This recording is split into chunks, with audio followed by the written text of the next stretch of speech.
আমার আম্মা জানের কণ্ঠ এত ছোট, আমার আম্মা জান যখন কথা বলেন ভেতরের রুমের থেকে সামনের রুমে কোনো মানুষ শুনে না, এত পর্দা করেন আমার আম্মা। কিন্তু আমি যেদিন দুনিয়াতে আসবো আম্মা জানের প্রসব বেদনা শুরু হয়ে গেছে। আম্মা জানের অচেতনতার কান্নার আওয়াজ পাশের বাড়ি পর্যন্ত চলে গেছে। মায়ের কান্নায় পাশের বাড়ির মানুষ ঘুমাইতে পারে নাই। আমার আম্মা জান এত অসহায়, আমার দাদি নানি আম্মাকে সান্ত্বনা দেয়, আম্মার কান্না বন্ধ হয় না।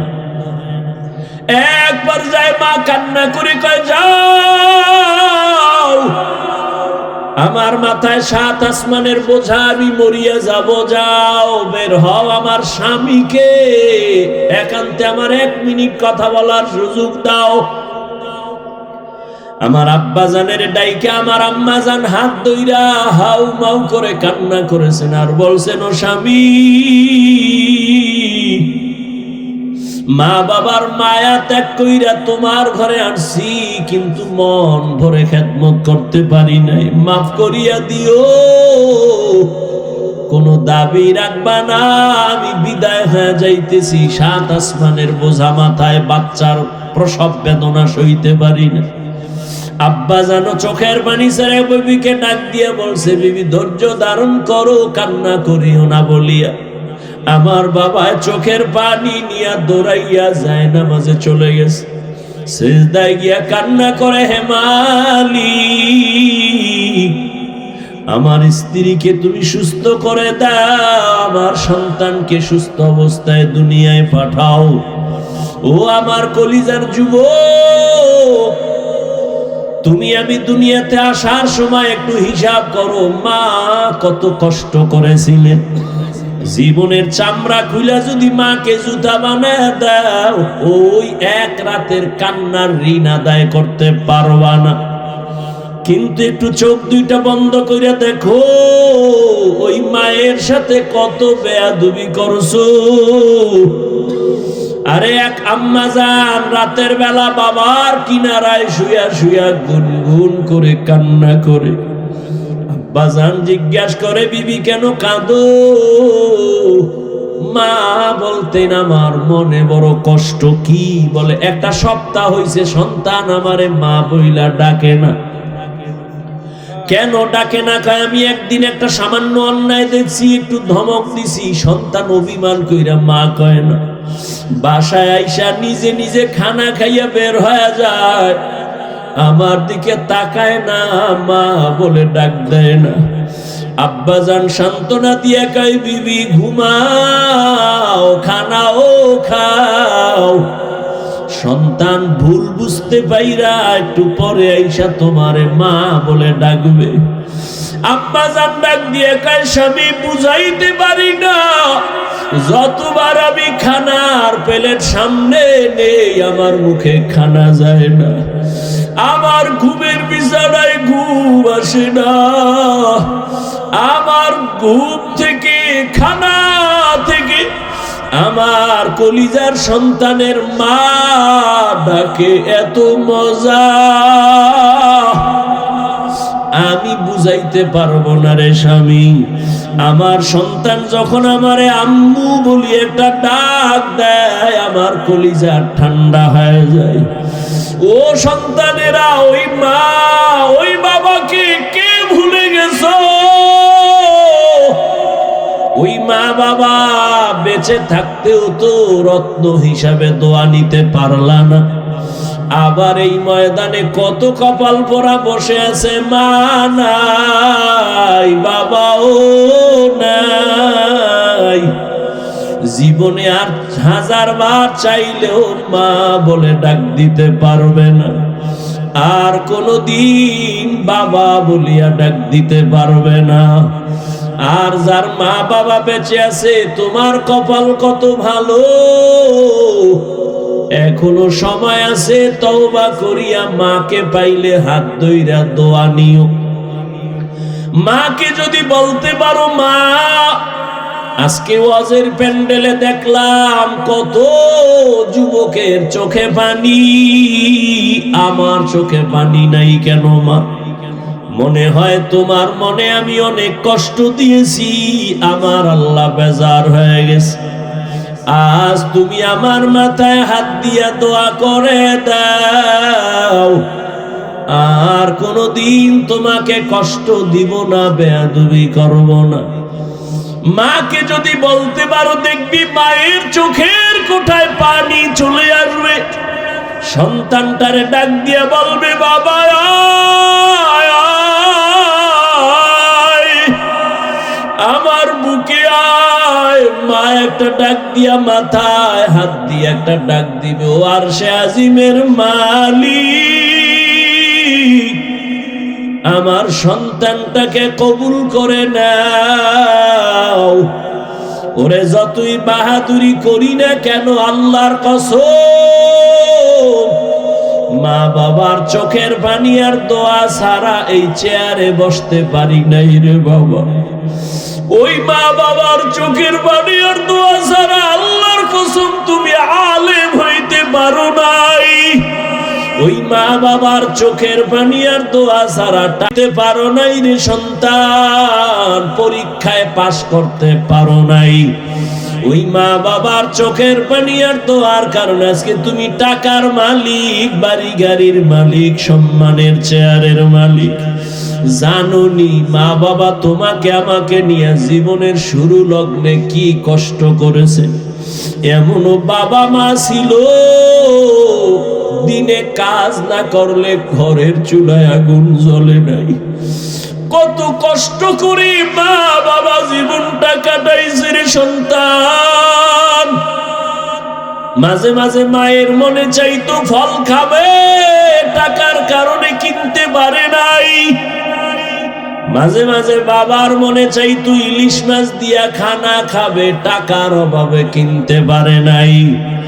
আজকে তুমি সন্তানের ঘরে ফলের অভাব নাই, ফ্রিজ ভরা তোমার মাছের অভাব নাই। কি লাভ হবে ওই ফল আর মাছ দিয়া? চাইলেও তো মা বাবারে আর খাওয়াইতে পারবা না। ওই মা বাবায় তো সাদা কাপড়ের প্যাকেট, ওই বাড়ির পেছনে বাগানে মাটির গর্তে পড়ে আছে রে বাবা। ওই মা বাবারে আর চাইলেও ফল দিতে পারবা না, মাছ দিতে পারবা না। তবে কপাল যদি খুলতে চাও বাবা, 2 ফোঁটা চোখের পানি পাঠায়া দাও। কান্না যদি না আসে, যদি ডানে বামে কোনো কান্নাওয়ালা গোলাম পাও, হাতটা বাড়াইয়া দোয়া নিও। কান্নাওয়ালার দোয়া খালি ফেরত যাবে না রে বাবা। ওই মা বাবার জন্য দোয়া করিও, চোখের পানি সারিও, গুনাহ কমাইয়া নেক আমল করিও। জীবনটা ধন্য হয়ে যাবে, মা বাবার খেদমতের কারণে আল্লাহ খুশি হয়ে যাবে। আল্লাহ বলেন, মানুষ তুমি বড় দুর্বল। আমি যখন দুনিয়াতে এসেই যাচ্ছি, হঠাৎ আম্মাজান বেহুশ হয়ে পড়ে গেছে। আমার দাদি আর নানি আমাকে ধরে পরিচ্ছন্ন করে আম্মুকে ডাক দিছে, এই দেখ কত সুন্দর গোলাপ। আম্মা জান এত কষ্টর মধ্যে বেহুশ, এত চোখের পানি ফালায়া কাঁদলেন, 7 আসমানের বোঝা মাথায় নিলেন। হঠাৎ আমার চেহারা দিয়ে তাকাইয়া মনে হয় মুহূর্তে আম্মা জানের কষ্ট সব শেষ হয়ে গেল। আম্মা জান আমাকে কোলে নিলেন। আমার দাদি নানি বলে, বাচ্চার কান্না বন্ধ করে দুধ দাও। আমারে দুধ দিছে, আমি খাইতে পারি না, গাল বেয়ে পড়ে গেছে। আল্লাহ কয়, দেখ আমি কত দুর্বল করে বানাইছি। অন্যদিকে তাকায় দেখ, একটা ছাগলের বাচ্চা দাঁড়ায় গেল। ডানে বামে সাহায্যকারী কেউ নাই। মায়ের দুধ কোথায় কেউ দেখায় দেয় না। ছাগলের বাচ্চা খুঁজা খুঁজা মায়ের ওলানে মুখ লাগায় দিছে। মায়ের ওলান দেখে শক্ত, দুধ আসে না। কাউকে গিয়া বলে না আমারে ঔষধ দাও। ওই ছাগলের বাচ্চাটাকে আল্লাহ পাক এমন ভাবে বানাইছেন, ওর কপালের সামনের অংশ বড় শক্ত, কাউকে জিজ্ঞাসাও করে নাই। ওই কপালের অগ্রভাগ দিয়া মায়ের ওলানে জোরে জোরে কয়েকটা আঘাত করা মাত্র ওলানটা নরম হয়ে গেছে। বাচ্চাটা মুখ লাগানো মাত্র দুধ ভেতরে চলে আসছে। একটু চিন্তা করো, একটা ছাগলের বাচ্চার কাছে তুমি আমি কেমন দুর্বল হয়ে পড়েছি। দুনিয়াতে মানুষের মতো দুর্বল কোন প্রাণী আল্লাহ বানান নাই। একটা পিপিলিকার কাছেও দুর্বল, একটা মশার কাছেও দুর্বল। আল্লাহ বলেন এই দুর্বলতা নিয়ে কেমনে তুমি জান্নাতের পথে চলবা? মেধার বেলায় দুর্বল, দুনিয়ার বেলায় দুর্বল, আখিরাতের জ্ঞানের বেলায় তুমি দুর্বল। আবার যেই দুনিয়ার মধ্য দিয়ে জান্নাতে যাইবা, দুনিয়ার পরিবেশ বড় খারাপ, চারদিকে গুনাহ, করতে না চাইলে জোর করে করাবে, গুনাহ করতে না চাইলেও তোমাকে জোর করে করানো হবে। তুমি যদি চোখের হেফাজত করতে চাও, তোমার চোখ হেফাজত করতে দিবে না। আবার তোমার পরিবেশ বড় খারাপ, অন্যদিকে তোমাকে পেছন থেকে টানতেছে তিন শ্রেণীর শয়তান। এক শয়তান হলো জিন শয়তান, আর এক শয়তান মানুষ শয়তান, আর এক শয়তান তোমার বডির ভেতরে নফস শয়তান। এত ঝামেলার মধ্যে বলো আমি দুর্বল কেমনে জান্নাতের পথে যাব? অন্যের সাহায্য ছাড়া চলা যাবেই না। এখন বলে তাহলে সাহায্য আমি কার কাছে চাইব? বলে তিনটা দুর্বলতা যার নাই তার কাছ থেকে সাহায্য চাইলেই পাইবা। এক নাম্বার দুর্বলতা নাই মানে তার পেছনে কোনো টান নাই।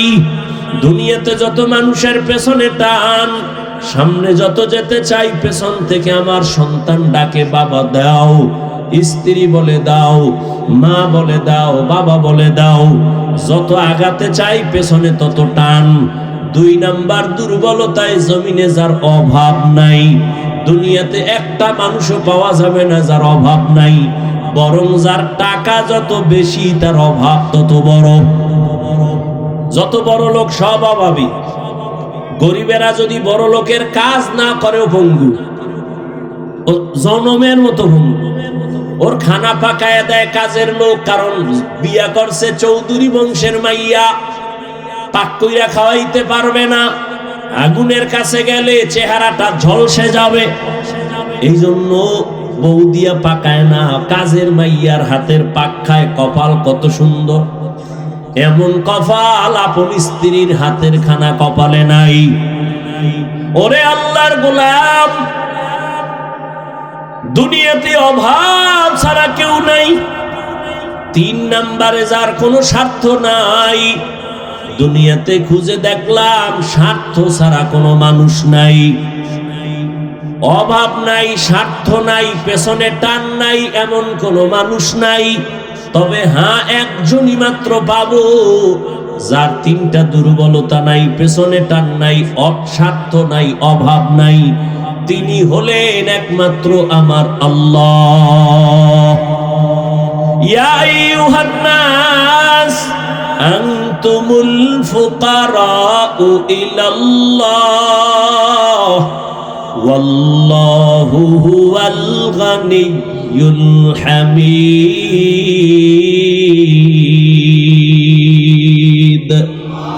আল্লাহ বলেন মানুষ তোরা সব ফকির গরিব, আমি আল্লাহ একমাত্র প্রশংসিত ধনী। আল্লাহর কোনো পেছনে টান নাই, ছেলে মেয়ে নাই, স্বার্থ নাই, অভাব নাই। ওই আল্লাহর কাছে চাইলেই আল্লাহর বান্দা পেয়ে যাবে, কিন্তু চাওয়া লাইন মতো চাও, লাইন ছাড়া চাইলে হবে না। বলে কেমন লাইন? এক, ধৈর্যের মাধ্যমে চাও। দুই, নামাজের মাধ্যমে চাও। আজ আমাদের ধৈর্য নাই, নামাজেরও খবর নাই। ওরে আল্লাহর গোলাম, ও যুবক বাবারা, আমি শুরু থেকেই তো তোমাদের বলতেছি, তুমি স্কুলে পড়ো আলহামদুলিল্লাহ, বাধা নাই। চাকরি করো, বাধা নাই। ওখানে থাইকা আল্লাহর হুকুম মতো আগাও। তোমার মতো যুবক স্কুল কলেজে পড়িয়াও তো পারো নামাজ পড়তে, কেন তুমি পড়ো না? ও পর্দার আড়ালের আম্মা জান বোনেরা, আপনার মতো কত মা পর্দা করে, স্বামীর মাল হেফাজত করে, মোবাইলে চরিত্র বিক্রি করে না, নামাজ ছাড়ে না, আপনি কেন পারবেন না? ও যুবক বাবারা, বৃদ্ধ বাবাজি, এখনো সময় আছে তওবা করার। জীবনে তো গুনাহ কম করেন নাই, এখনো আল্লাহর কাছে তওবা করেন। মনে মনে যদি বলতে পারেন, হে মালিক, জীবনে শয়তানের ধোকায় পড়ে গুনাহ করেছি, মনে হয় জানো গুনার কারণে আমার হাত না পাক, আমার চোখ না পাক, জিহ্বা না পাক, অন্তর না পাক, এ গুনাহ নিয়ে কবরে যেতে চাই না রে আল্লাহ। দুনিয়াতে একটা মশার কামড় সইতে পারি না, কবরে গুনাহ নিয়ে গেলে আযাব কেমনে সহ্য করব? তওবা করে নিলাম রে মালিক, মরিয়া গেল আর নামাজ ছাড়বো না, দাড়ি কাটবো না, বেপরদায় চলবো না। ও আমার বাবাজিরা, ও পর্দার আড়ালের মা বোনেরা, ও যুবক, যদি তওবা করার মতো অন্তর তৈরি হয়, মনে মনে আল্লাহকে বলো, ও আল্লাহ, তুমি তো রিজিকের মালিক, হায়াতের মালিক, সম্মানের মালিক।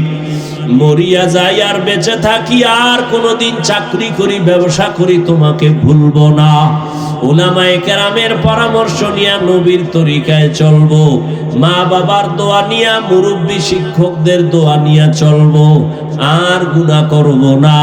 তওবা করার মতো যদি কারো অন্তর তৈরি হয়, মুনাফিকি যদি না থাকে, খাঁটি তওবার নিয়ত যাদের আছে, দুটো হাত আল্লাহকে দেখাইয়া দাও। রাসূলের হাদিস মতে প্যান্ডেল এত দামি যে বসার সাথে সাথে সবার গুনাহ মাফ। কিন্তু কপাল খারাপ যে এই ওয়াজের উপলক্ষে আবার মার্কেটও আছে, দোকানপাট আছে, সেখানে যুবক যুবতী অবাধে ঘুরে, গুনাহ মাফ না তাজা তাজা কবিরা গুনাহ করতেছে? ওয়াজ উপলক্ষে এই গুনার আসর কেন? এর দায়ভার কে নিবে? এই চক্ষুষ্মান জাতি, ওয়াজ উপলক্ষে দোকান কেন? দুই একটা চায়ের দোকান থাকতে পারে, দূরের মানুষ চা পান করবে, বিস্কিট খাবে, এমন দোকান কেন? খেলনার দোকান, বেলুনের দোকান, এমন দোকান হবে কেন কোরআনের বাগানের পাশে যে মহিলা আসতে হবে, যুবক যুবতী ঘুরবে? খুব ভাবেন, চিল্লা চিল্লি না করে ভাবেন আসলে কথাগুলো কি, এবং এই গুনাহের দায়ভার কে নিবে? বহু মানুষ ওখানে অবাধে ঘুরে গল্প করে, তাজা তাজা কবিরা গুনাহ করে, বলার মানুষ নাই, কে বলবে, কে শুনবে? মানুষ অন্যায়ের উপরে চলতে চলতে সত্য কথাটাকেও এখন অন্যায় মনে করে, বলবে হুজুর দাওয়াত না দিলে কি হইব, তোমার এখানে না আইলে কি হইব, তুমি ধাক্কা ওদিকে দাও কেন, আমার ধাক্কা নাই। যেই বক্তারে দাওয়াত না দিলে কি হবে, আমি বলবো তোমার এখানে না আসলে কি হবে? রিজিকের মালিক কি ওয়াজ না আল্লাহ? হুজুরেরা পরের বাড়ি খায়, নিজের বাড়ি কে খায়? সবাই তো পরেরটা খায়। আমগো মানুষ হাদিয়া দেয়, না নিলে কষ্ট পায়, আর যারা বুকের উপরে ছুরি মাইরা খায়, এর দোষ নাই।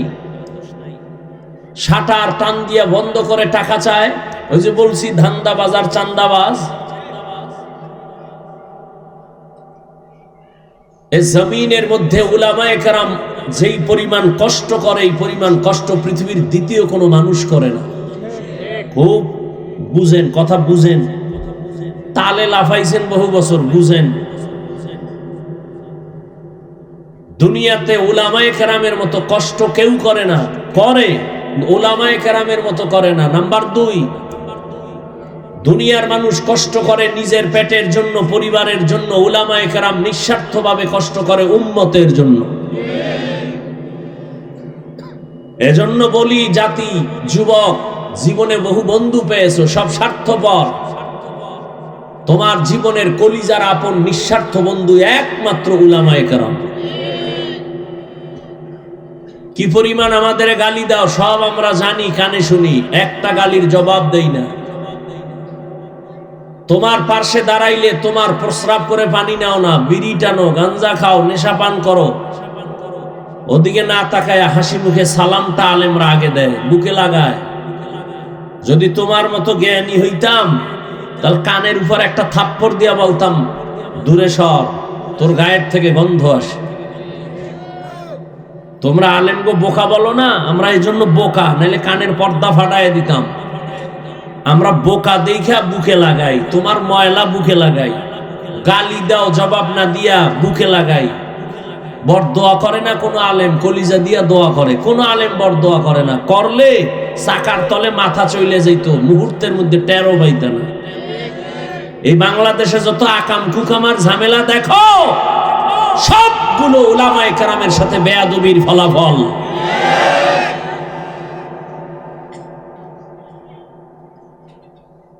আল্লাহ হেদায়েত দান করুন। উলামায়ে কেরাম তোমার কলিজার বন্ধু, এছাড়া আর কেউ নেই, সব স্বার্থপর। স্বার্থে আঘাত লাগলে শুধু সদস্য দলের নাম কাটবে না, কল্লা কেটে দিবে। এর নাম সোনার বাংলার রাজনীতি। দলের থেকে নাম কাটে না, কল্লা কাটে। এর নাম সোনার বাংলার রাজনীতি। কিন্তু ভালো করে জেনে রাখো, আল্লাহর দ্বীন ইসলাম কোরআন ছাড়াই জমিনে কেউ শান্তি দিতে পারবে না, কোনোদিনও না, সম্ভবই না। মোবাইল বানায় মোবাইলওয়ালা ক্যাটালগ দিছে কেমনে চালাইলে সুন্দর থাকবে, তুমি মাস্তানি করলে মোবাইল হ্যাং হয়ে যাবে। জমিন ও আসমানের মালিক মানুষ বানায় ক্যাটালগ দিছেন কোরআন, এই লাইনে জীবন চালাও শান্তি, উল্টা পাল্টা করবা অশান্তি। আল্লাহ আমাদের বুঝার তৌফিক দান করেন। টাঙ্গাইলের যুবকেরা নাকে তেল লাগায় ঘুমায়, দেশ স্বাধীন। কি স্বাধীন? দেশ স্বাধীন। আর ঢাকার শহরে মা বোনেরা সাংবাদিক সম্মেলন করে, আমরা দেহ ব্যবসা নতুন করে অধিকার চাই। আমরা দেহ ব্যবসা করে খাইতাম, আবার সে অধিকার ফেরত চাই। মুসলমান তো স্বাধীনের আওয়াজ সেদিন দিবে যেদিন ইসলামের স্বাধীন হবে। মুসলমান তো চুপচাপ ঘুমাতে পারবে না, মুসলমান নিশ্চিন্তে ঘুমাবে সেদিন এদেশের প্রত্যেকটা মসজিদ, মাদ্রাসা, ময়দানে, গ্রামগঞ্জে উলামায়ে কেরাম বুক ফুলাইয়া কলিজা দিয়া বয়ান করবেন। কোনো বেনামাজি সুদখোরের অনুমতি লাগবে না যেদিন। এদেশের মুসলমান আরামে নিশ্চিন্তে ঘুমাবে সেদিন এদেশের প্রত্যেকটা মাদ্রাসা, মসজিদের কমিটির মধ্যে বেনামাজি থাকবে না যেদিন।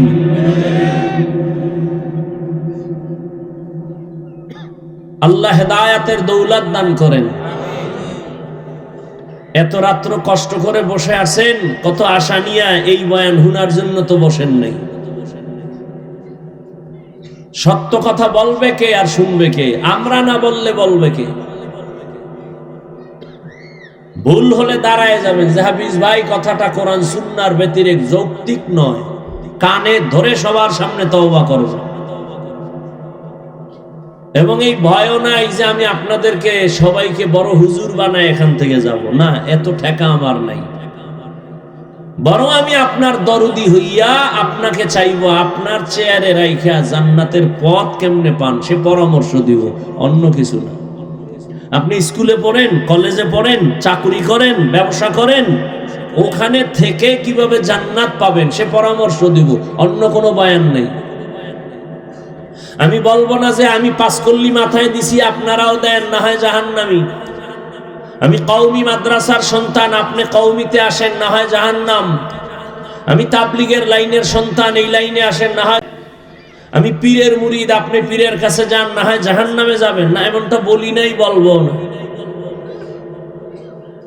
তবে ভালো আর মন্দ এটা আপনার সামনে পেশ করব, বিবেক দিয়া সমাধান আপনাকে নিতে হবে। ইয়া আইয়ুহাল্লাযীনা আমানুস্তাঈনু বিস-সাবরি ওয়াস-সালাহ। ইন্নাল্লাহা মা'আস সাবিরিন। আল্লাহ বলেন, হে মুমিন, তোমরা সাহায্য প্রার্থনা করো সবর ও সালাতের মাধ্যমে, নিশ্চিত আমি আল্লাহ সাবিরিন যারা তাদের বন্ধু হয়ে থাকবো। এই যুবক বাবা, মোনাজাতটা দিয়ে চলে যাবো, তুমি বাসায় যাও, আমার জরুরত নাই। আর উঠার ব্যারাম থাকলে ভিতরে ঢুকছো কেন?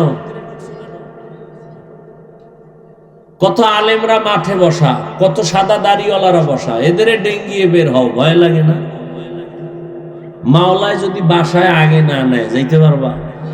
একজনে 1.5 ঘন্টা আগে রওনা হয়েছে, সবার আগে বাসায় যাবে, আর একজনে মোনাজাত না দিয়ে যাবো না।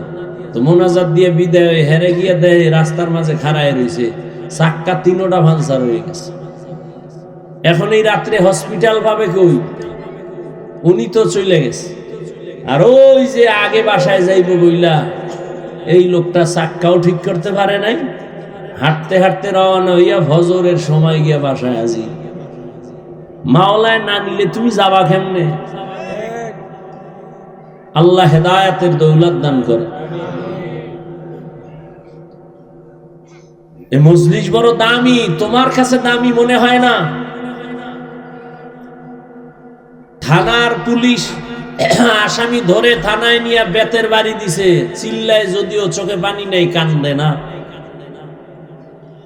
কিন্তু এই প্যান্ডেল কেমন প্যান্ডেল যে একজন আল্লাহর ওলি বয়ান করে আর ওই কোনায় বই এক যুবক হাউমাউ করে কাঁদে। ওরে মারলো কে? থানায় নিয়ে আসামিকে পুলিশ মারে, কাঁদে না। আর ওয়াজের প্যান্ডেলে মানুষ কাঁদে, বলো তো ওকে মারলো কে? কুত্তারে আল্লাহ বিবেক দেয় না, মানুষকে দিছে। একটু ভাবো, মানুষকে আল্লাহ বিবেক দিয়েছে, কুত্তা শুয়ারের দেয় নাই। ভালো মন্দ যাচাই করো, ভাবো এই প্যান্ডেলটা কেমন প্যান্ডেল যে মাইক ছাড়া কান্দে। তোমার চোখে পানি নেই কেন? তুমি আর একজনের পানি দেখে তুমি ভাবতেছো কাঁদে কেন? প্রশ্ন নিজেকে করো, যদি আকল ঠিক থাকে ও কাঁদে, আমি কাঁদি না কেন? প্রশ্ন নিজেকে করো। তুমি প্রশ্ন করো, এই লোকটা চিৎকার দিল কেন কোরআনের বাগানে বসে? প্রশ্ন ওকে করো না, তোমাকে করো, তুমি চিৎকার দাওনি কেন? এটা হাসার প্যান্ডেল না কান্নার প্যান্ডেল? তো কান্নার প্যান্ডেলে কান্না করা স্বাভাবিক, কান্না না আসা অস্বাভাবিক। কান্না যার আসছে তোর কপাল ভালো, তোমার কান্না কেন আসে না? তুমি তওবা করো, তোমার উপরে কে বেজার? নাকি মা বাবা বেজার, না আল্লাহ বেজার? ভাবো।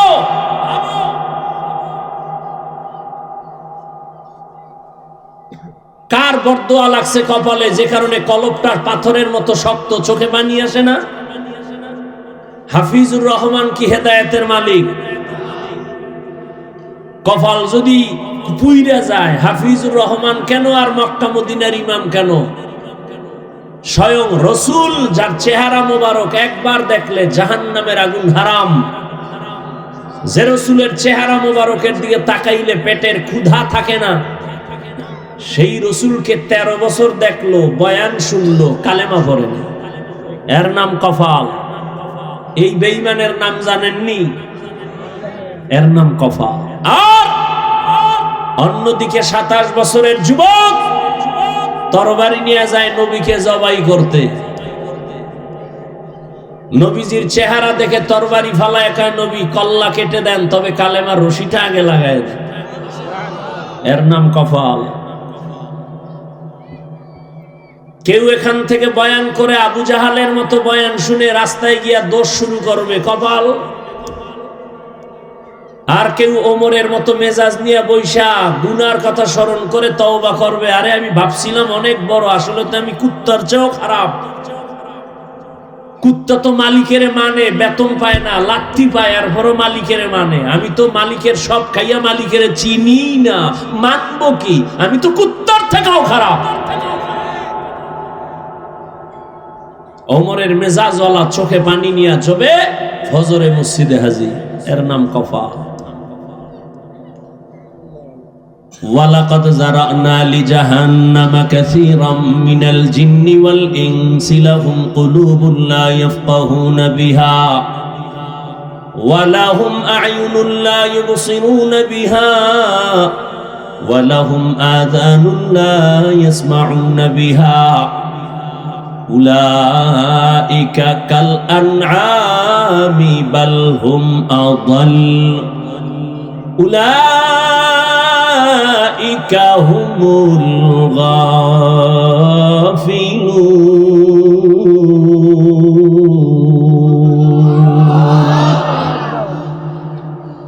আল্লাহ বলেন অধিকাংশ মানুষ জাহান্নামে যাবে।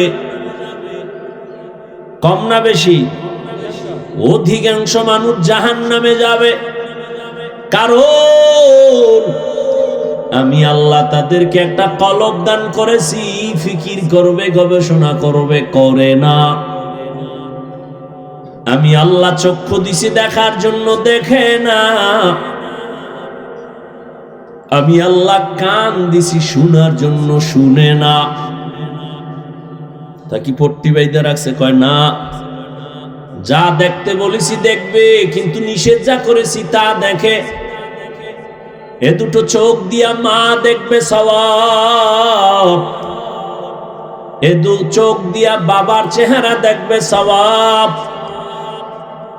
এই চক্ষু দিয়া বাইতুল্লাহর দিকে তাকাইবে সওয়াব, এ চক্ষু দিয়া কোরআন দেখবে সওয়াব, উলামায়ে কেরাম দেখবে সওয়াব। কিন্তু না, আমার দেওয়া চক্ষু দুইটা দরওয়াজা জানালা বন্ধ করার পর সারাটা রাত মোবাইলের দিকে তাকায়া কবিরা গুনাহ দেখছে, কবিরা গুনাহ, কবিরা গুনাহ। সারা রাত কবিরা গুনাহ করার কারণে আজকে যুবক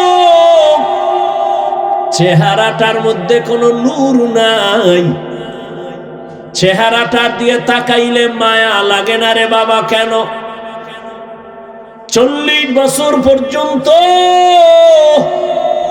কোনদিন চেহারায় মেডিসিন দিবি না, নষ্ট হবে না।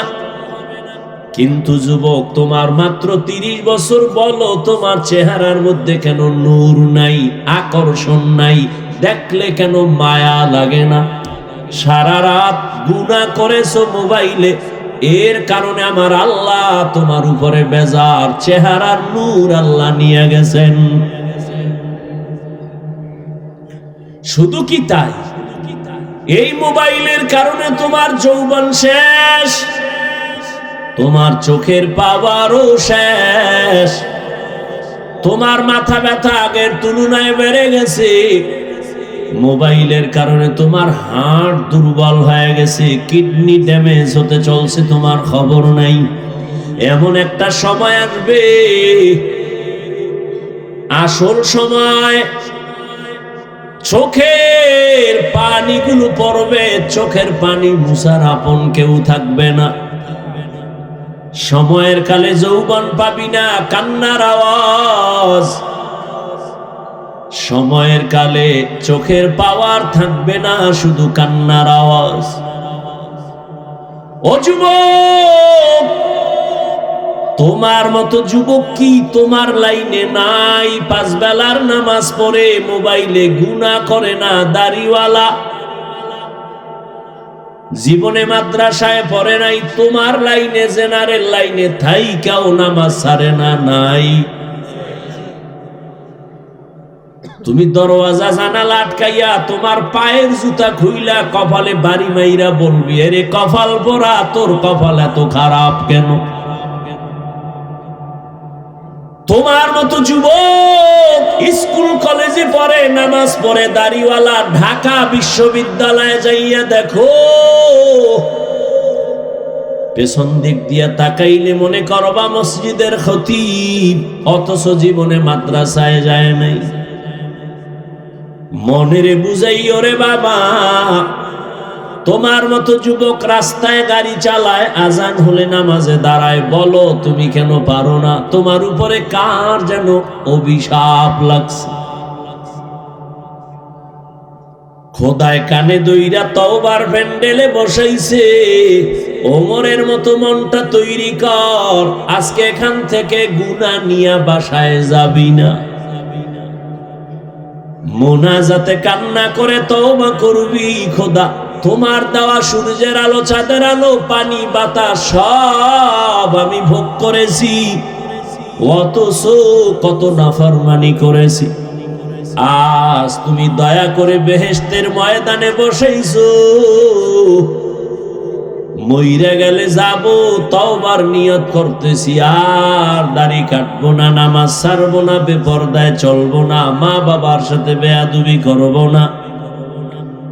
তওবা কইরা যদি বিদায় হও, আমার মালিক এত দয়াময়, আল্লাহ না করুন যদি এই তওবা কইরা যাওয়ার পথে মরিয়া যাও, বিনা হিসাবে জান্নাত। আতিনা ফি দারে দুনিয়া না হাসান, আতিনা ফি দারে উকবানা হাসান, ইয়া গিয়াসাল মুস্তাগীসিন ইহদিনা লিফতিখারা বিল উলুমে ওয়াল গিনা।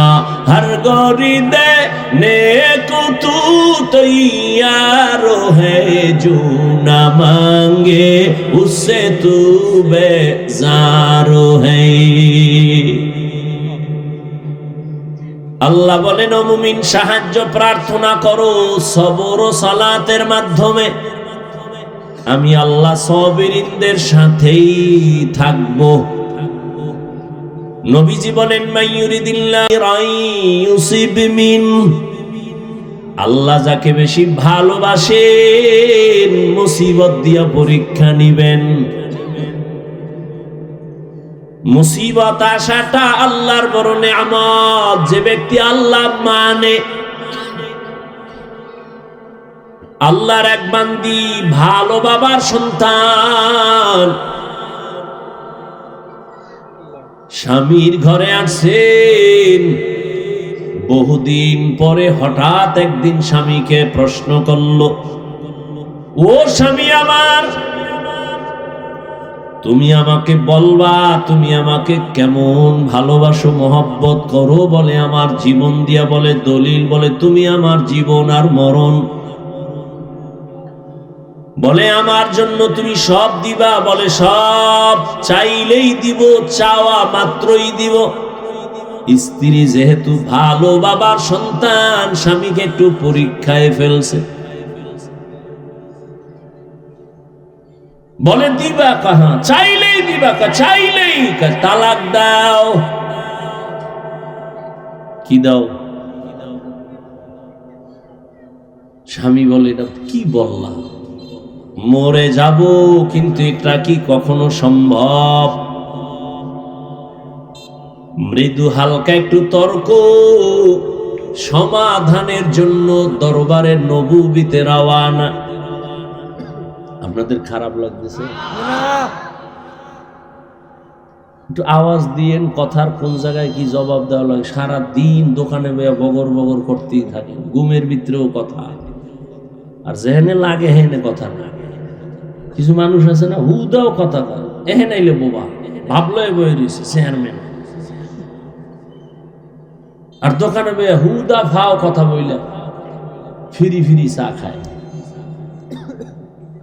আওয়ামী লীগের একজনের ফাইলে হারে পাম দিবে, হে কইবে হারে চা দাও। বিএমপির একজন ফাইলে আবার আওয়ামী লীগের বিরুদ্ধে কইবে, বিএমপি কইবে চায়ের সাথে একটা রুডিও মারো।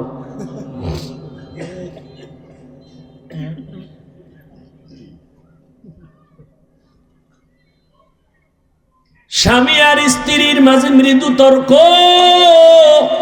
মোহাব্বতের তর্ক। কি তর্ক? মোহাব্বতের। আপনারা কি আরে? স্বামী আর স্ত্রী ঝগড়া করে, গালি দেয়, সন্তান মাঝখানে বয়া বয়া শিখে। কি আদর্শ মা বাপ! আর এখন তো ফ্রি মাইন্ড আর ডোন্ট মাইন্ড। এখন আর আপনি আপনি নাই, নাম ধরে ডাকে, স্বামীরে নাম ধরে বিবি ডাকে, হৃদয় শুনে যা। নাম ধরে ডাকে, ফ্রি মাইন্ড। আবার হৃদয় ম্যাডামের নাম ধরে ডাকে, বেবি শুনো। আল্লাহর মায়ের দুনিয়ার বাইরে দিছি একটা ছেলে সন্তান, এইটা দীর্ঘদিন শুনতেছে। একজনে আর একজনের কয় হৃদয়, কেউ কয় বেবি। ছেলেও ডাক দিছে, এই হৃদয় টাকা দে। মায়ের ডাক দিয়া কয় বেবি খানা দে। আব্বু বলে না, আম্মু বলে না, উপায় কি? ঘটকের ডাক দিয়া কয় কপাল খারাপ, ছেলে আব্বু ডাকে না, আম্মু ডাকে না, কলিজা ছিঁড়ে যায়, কি করার? কয় শিখাই শুনি, কয় না, উপায় কি? ডন মাইনার ফ্রি মাইন্ডে জুতার বাড়ি। আর কি করবি? ছেলেটারে মাঝখানে বসাইয়া স্বামী আর স্ত্রী একজনে আর একজনারে আব্বু আম্মু কওয়ার রিহার্সাল দে। একবার বউরে তুই কা আম্মু, বউ কইবে স্বামীরে আব্বু। এটা শিখা, নাইলে উপায় কি? নাইলে জুতা দিয়া কপালে বাইরা। ফ্রি মাইন্ডের ফলাফল লই আলা। মিছা কইতেছি? ঘরের এক রুমের মধ্যে মা বাবা মোবাইল চালায়, আর অন্যদিকে সন্তানের মোবাইল দিছে, ও আর এক রুমে মোবাইল চালায়। মোটামুটি পুরা বাড়িটার মধ্যে সারা রাত কবিরা গুনার প্র্যাকটিস চলে। মা বাবা ছুরি সারা গলাটারে জবাইয়ের রাস্তায় নিয়ে এবার তাবিজ নিয়ে দৌড়ায়, হুজুর একটা তাবিজ দেন। সন্তান কথা শুনে না। কত বাচ্চারে মা বাবা মোবাইল দিছে, এখন আর বাচ্চা মাও বলে না, বাবাও বলে না, বোবা বোবা ভাব, কথাই বলে না। একজনে কয় হুজুর একটু তেল ভরা পানি ভরা দিবেন নি? আমি বললাম জুতা ভরা দিলেও কাজ হবে না। জিন্দেগি মে বন্দগি তু কার নাহি, जिंदगी में बंदगी तू कर नहीं, जिंदगी बे बंदगी शर्मिंदा है, जिंदगी बे बंदगी शर्मिंदा है। यहाँ हम सब मुसाफिर दिल ना लगा,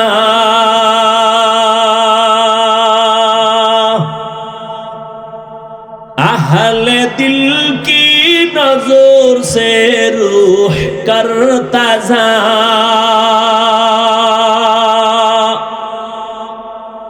यहाँ हम सब मुसाफिर दिल ना लगा,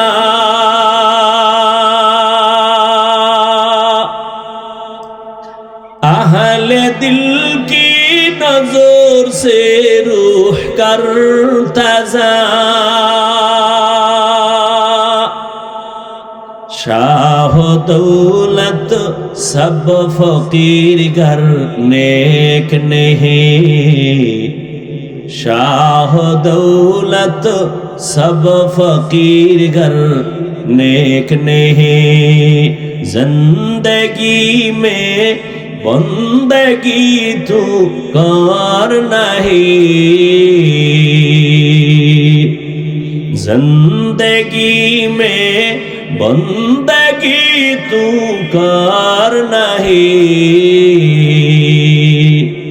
जिंदगी बे बंदगी शर्मिंदा है, जिंदगी बे बंदगी शर्मिंदा है, जिंदगी में बंदगी कुन बंदगी, बंदगी बे जिंदगी शर्मिंदगी। নবীজি বলেন আল্লাহ যাকে পছন্দ করেন তাকে আল্লাহ পরীক্ষা নিবেন মুসিবতের দ্বারা। স্বামী আর স্ত্রী যখন তালাক চাইছে, স্বামী বলে দেওয়া হবে না, বলে ওয়াদা দিছো চাইলেই দিবা, এখন কেন দিবা না, চলো সমাধানের জন্য রহমতের নবীর দরবারে। নুজহাতুল মাজালিস নামক কিতাবে সবরের বয়ানে ঘটনা আছে। হঠাৎ রাস্তার মাঝে গিয়া স্বামী বেচারা পড়ে গিয়া পাও ভেঙ্গে গেল, চিৎকার দেয় আমাকে ধর।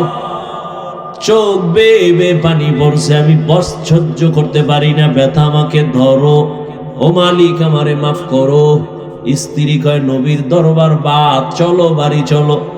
হাত ধরে বাড়ি আইসা স্ত্রী ডাক দিয়ে কয় স্বামী মাফ করে দাও, আমি যে তালাক চাইছিলাম আমার কথা আমি ফিরাইয়া নিলাম, উড্ড করে নিলাম। স্বামী বলে চাইলা কেন, চাওয়ার পরে ফিরাইলা কেন? তুমি কি নবীর হাদিস শোনো নাই? রহমতের নবী বলছেন আল্লাহ যাকে মোহাব্বত করবেন তাকে মুসিবত দিয়া পরীক্ষা নিবেন। আমি তোমার ঘরে কত বছর সংসার চালাইলাম, কোনদিন একটা মুসিবত দেখি নাই। যেখানে আল্লাহর মুসিবত আসে না বান্দার উপর, ওখানে রহমত থাকে না, আল্লাহর মোহব্বতের নজরও পড়ে না। যেখানে আল্লাহর রহমতের নজর নাই, মুসিবত নাই, ওখানে আমিও নাই। তালাক চাইছি, কিন্তু রাস্তার মাঝে হঠাৎ তুমি পড়েছো, পা ভেঙ্গেছে, এক মুসিবত, তুমি আল্লাহরে ডাকছো, চোখের পানি চলে আসছে। এবার আমি ভাবলাম আল্লাহর কুদরতি মোহাব্বতের নজর আসছে, রহমত আসছে, মুসিবত আসছে। যেখানে রহমত আছে আমিও সেখানে আছি। আতিনা ফি দার দুনিয়া না হাসান, আতিনা ফি দার উকবা না হাসান, ইয়া গিয়াসাল মুস্তাগীসিন ইহদিনা লিফতিখারা বিল উলুমি ওয়াল গিনা। আল্লাহ বলেন সাহায্য প্রার্থনা করো। কথাটা কোনো বেঈমানকে বলেন নাই, মুমিনকে বলেছেন। প্রশ্ন, আল্লাহ মুমিনকে কেন বলেছেন, বেঈমানকে বলেন নাই কেন? এর একমাত্র সংক্ষিপ্ত জবাব, জান্নাত শুধু মুমিন পাবে, কোনো বেঈমান কখনো জান্নাত পাবে না। জান্নাত কারা পাবে?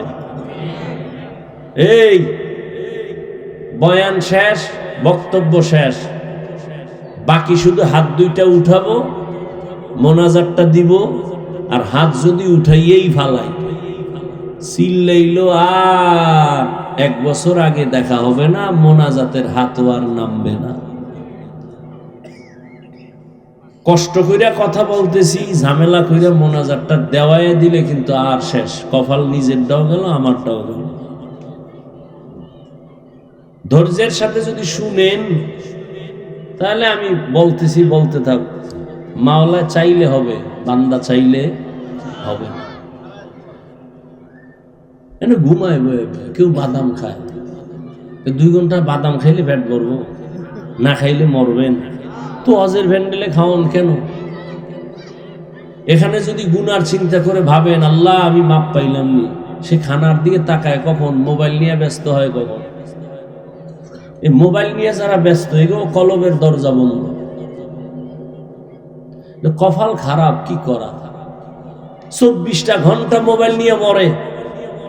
আল্লাহ নিয়ে এসে একটা বেহেশতের বাগানে, হ্যাঁ না, ইয়াও মোবাইল খুইলা দেখাইতেছে, হুজুর চিনেন নি আমার, আমি বিদেশি মোবাইলওয়ালা। কেমনে কইলে যে আপনাদের বুঝ আসবে? আমার সে ভাষা নাই, নিজের অপরাধী মনে হয়। ওই যে শুরুতে বলছিলাম, মানুষ অন্যায়ের উপরে চলতে চলতে এমন হইছে, এখন সত্যটা বললে মনে করে এইটা অন্যায়। হ্যাঁ ঠিক। কেন আপনি মোবাইল হাতে নিছেন কি যুক্তিতে আমাকে বলেন তো? একটা যৌক্তিক জবাব আমাকে দেন তো যে হাফিজ ভাই এই কারণে মোবাইল ওয়াজের প্যান্ডেলে হাতে নিছি, যৌক্তিক জবাব দেন তো। আমি আপনার কপালে চুমা খাবো। আপনি আকাম ছাড়া কিছু করতেছেন, বুদ্ধি খাটায় জবাব দিবেন এতটুকু যে হুজুর আমি আপনার ভক্ত, রেকর্ড করি, ছবি উঠাই। আপনি জ্ঞান খাটায় বলেন তো 200 হাত দূরে বয়ে মোবাইলটা ধরলে ছবি সুন্দর হবে? কথা হয় না, রেকর্ডিং ভালো হবে। বরং আপনার ওই কাজটা নিখুঁতভাবে মিডিয়াওয়ালারা করতেছে না? তা আপনার বয়ান প্রয়োজন হইলে সকালবেলা ডাউনলোড করে নিয়ে যাবেন। এতদূর বুদ্ধি না থাকলে কচু গাছ খুঁজেন। আপনি বেঁচে আছেন কেন? এই বুদ্ধিটা মাথায় নাই, দেখাইতেছেন মোবাইল। আর মোনাজাতের পরে যদি মোবাইল জিনে নিয়ে যায় তা আমও গেল, সালাও গেল, কচু গাছ খুঁজেন। পাগল হয়ে গেছে মোবাইল নিয়ে, ছবি। বাথরুম দে বাইরে দিই, হ্যাঁ নো মোবাইল ধরে গেছে। আমি ভিতরে আইলি না কেন? বেয়াদব।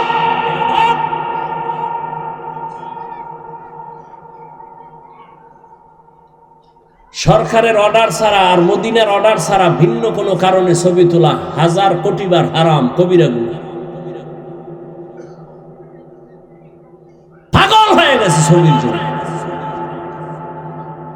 সালাম নাই, কালাম নাই, হাতটা বাড়ায় দেয়, ওদিকে মোবাইল ধরে রাখছে, হুজুরের লাগে হাত মিলেছে। এটা সওয়াব হইব না গুণ হইব? এটা সালাম না ফ্যাশন? কিসের সালাম?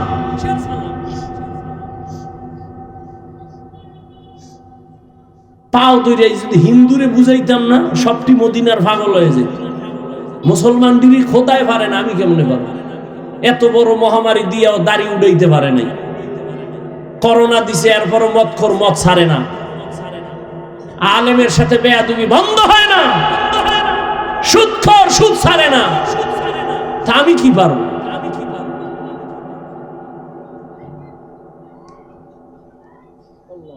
হজে আইছে, একটা বেলুন কিনছে। বেলুন কি কিনছে? বাড়ি গিয়া ম্যাডাম কা কি আনছো? ভাই যে মোনাজাতে কবুল হয়েছে বেলুন। হাসেন আপনারা। আমার দুটো জুতের দিয়ে বাড়ি দিল আমি খুশি হইতাম। আমার এত কষ্ট নিয়ে কথাটা বলতেছি। মানুষ এত নষ্ট হইল কেন? কারণ কি? একটা প্লাস্টিকের মাছ কিনছে, বিশাল বড় তিমি মাছ। এটার খান্দে ঝুলাইতে যাইতেছে বাড়ি, ওয়াজের ফল।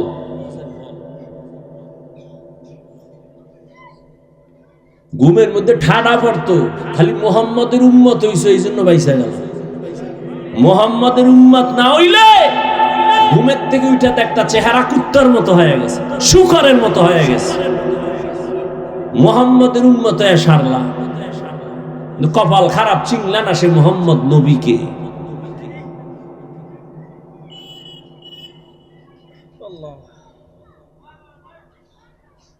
আমি এতক্ষণ চিল্লাইতেছি, একবারও কি বলছি এই যুবকেরা স্কুলে তালা দিয়া মাদ্রাসায় যা?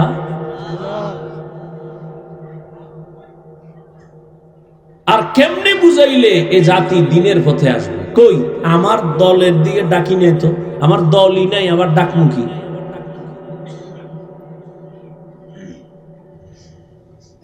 আল্লাহ বলেন সাহায্য প্রার্থনা করো। মুমিনকে বলেছেন কেন জান্নাত পাবে মুমিন, কোন বেঈমান জান্নাত পাবে না।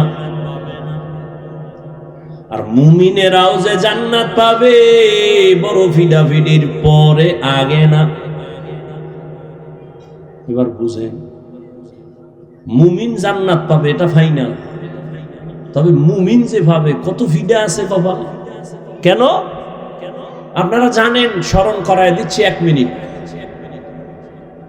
রহমতের নবী বলেছেন আমার আগে একদল চালাক উম্মত ছিল, বনি ইসরাঈলেরা এত চালাক, নিজেদের মধ্যে হিংসার দ্বন্দ্ব করিয়া করিয়া দলে দলে দলে দলে ভাগ হয়ে 72 দল হয়েছিল। আমার উম্মত আরো চালাক, আমার উম্মতের মধ্যে আরো একটা দল বেড়ে যাবে। কয় দল হবে টোটাল?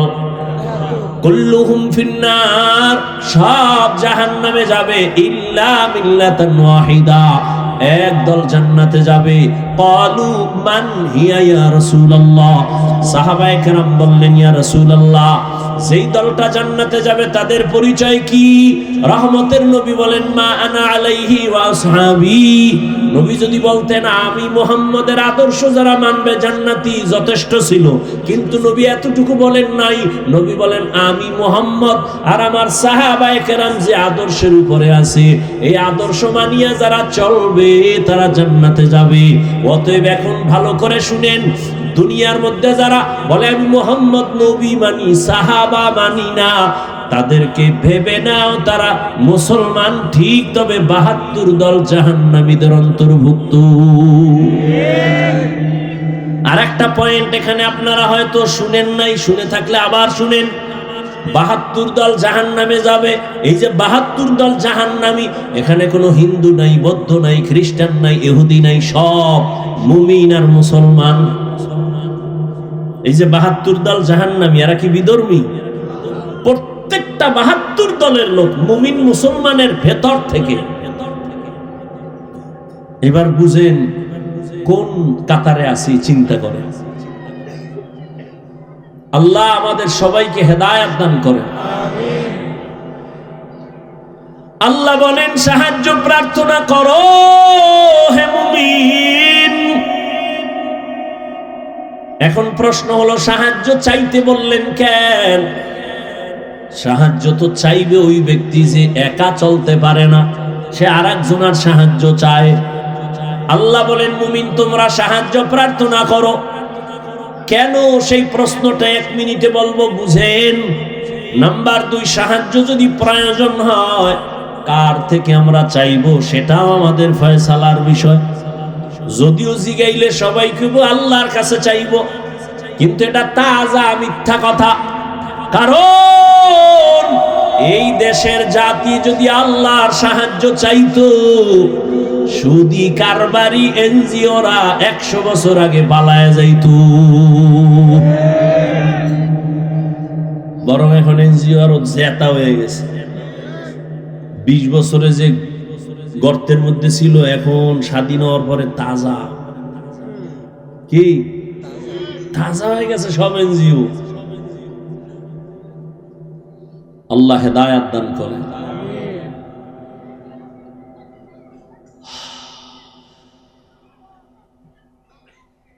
কি কথা বলতেছিলাম ভাই? সাহায্য যদি প্রয়োজন হয় কার থেকে নিব এটাও ফয়সালা করতে হবে। 3 নাম্বার, সাহায্য যে নিব যার থেকেই নিব, কোন সিস্টেমে নিব। সিস্টেম আছে না? আপনার এলাকায় চেয়ারম্যান আইছে, কথার কথা আপনার এখন কিছু দরকার, চেয়ারম্যানের কলারটা ধরে এখন এই চেয়ারম্যান আমি এলাকার বাসিন্দা, আমার ভোটে তুমি চেয়ারম্যান হইছো, 50 কেজি চাউল ফাটায় দাও। দিব না জুতা মারবে? বল 50 কেজি কেন, 50 বস্তা দিব, নিয়ম অনুযায়ী চাও।